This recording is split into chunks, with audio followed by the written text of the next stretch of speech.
আসসালামু আলাইকুম। Welcome to the food world of নিস কিচেন স্টোরি। আজকে আপনাদের সাথে চিকেন কড়াইয়ের রেসিপি শেয়ার করব, কিন্তু উইথ আ টুইস্ট, মানে স্মোকি চিকেন কড়াইয়ের রেসিপি শেয়ার করব। গেস্টদের আপ্যায়নে বা ফ্যামিলি মেম্বারদের ইমপ্রেস করতে এই ডিশের কোনো জুড়ি নেই।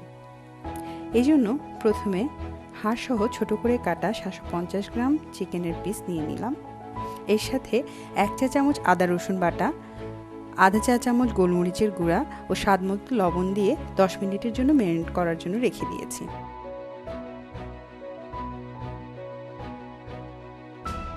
এবার প্যানে অল্প করে তেল নিয়ে চিকেনের পিসগুলো ভেজে নেব।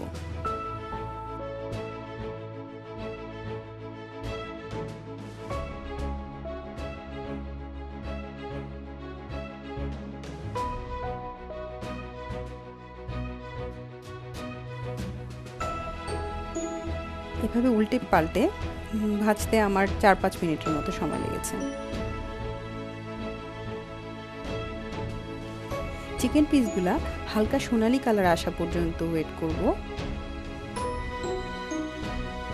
এবার চুলায় একটি কড়াই গরম করে এতে 1 টেবিল চামচ তেল ও 1 টেবিল চামচ ঘি দিয়ে তাতে শুকনা কিছু মশলা, মৌরি, শাহি জিরা, এলাচ, দারচিনি, তেজপাতা ও লবঙ্গ দিয়েছি। এবার আধা কাপের মতো পেঁয়াজ দিয়ে ভাজবো।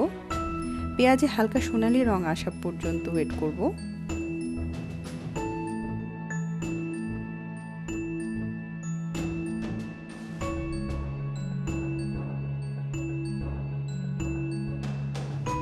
এবার 1 টেবিল চামচ আদা রসুন বাটা দিয়ে ভাজতে থাকবো।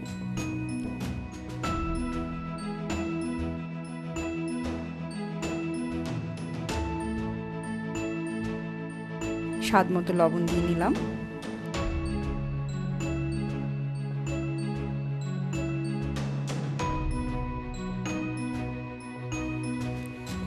এই সময় একটু পানি অ্যাড করতে হবে।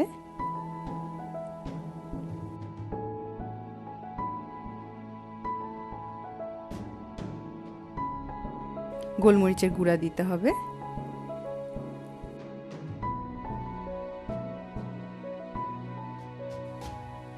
এবার 1 চা চামচ মরিচের গুঁড়া, 1 চা চামচ জিরা গুঁড়া, 1 চা চামচ ধনে গুঁড়া ও হাফ চা চামচ গরম মশলার গুঁড়া দিয়ে নিলাম।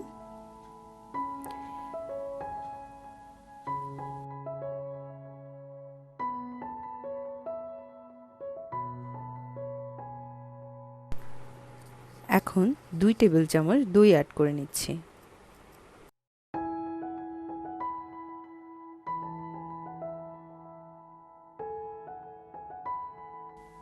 এবার 1 টেবিল চামচ চিলি সস দিচ্ছি।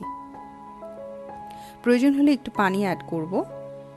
এবার সব মশলা কষানো হয়ে গেলে ভাজা চিকেন পিসগুলো অ্যাড করে ফেললাম।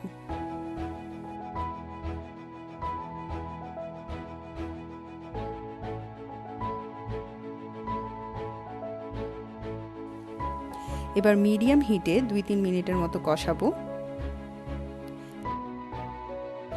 1 কাপের মতো পানি মিশিয়ে 5 মিনিটের জন্য রান্না হতে দিব।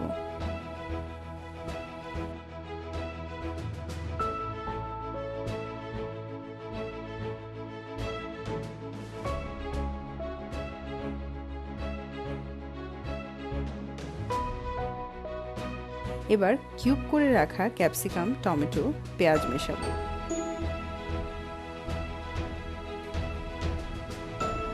চার 5টা আস্ত কাঁচামরিচ দিব ও 1 চামচ ঘি দিব।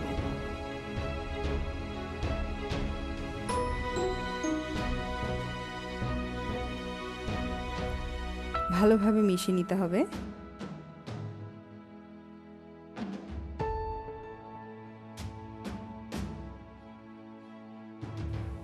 এর মধ্যে অন্য একটি চুলায় কয়লা পুড়তে দিলাম।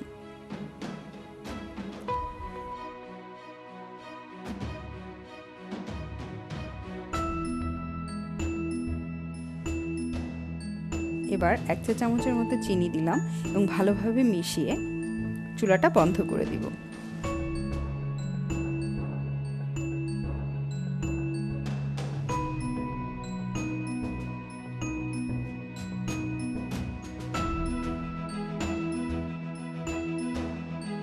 এই সময় কড়াইয়ের মাঝখানে এক টুকরো অ্যালুমিনিয়াম পেপার রেখে তার উপর পোড়া কয়লার টুকরোগুলো চিমটা দিয়ে তুলে রেখে দিব। এবার সাথে সাথে 1 টেবিল চামচ তেল বা ঘি উপরে ঢেলে দিলাম। এবার কড়াইটা ভালোভাবে ঢাকনা দিয়ে ঢেকে দিতে হবে। এভাবে 20 মিনিটের মতো সিল্ড অবস্থায় রেখে দেব। বাস, এবার পরিবেশন ও টেস্ট করার পালা। এই মজাদার স্মোকি চিকেন কড়াই পরোটা, নান, প্লেন পোলাও এর সাথে এনজয় করতে পারেন। সবাই বাসায় অবশ্যই বানাবেন। কেমন লাগলো কমেন্ট করে জানাবেন। ভালো লাগলে লাইক দিয়ে আমাকে এনকারেজ করবেন আর সাবস্ক্রাইব করে আমার সাথেই থাকবেন নেক্সট রেসিপি পাওয়ার জন্য। সবাইকে অসংখ্য ধন্যবাদ। আল্লাহ হাফেজ।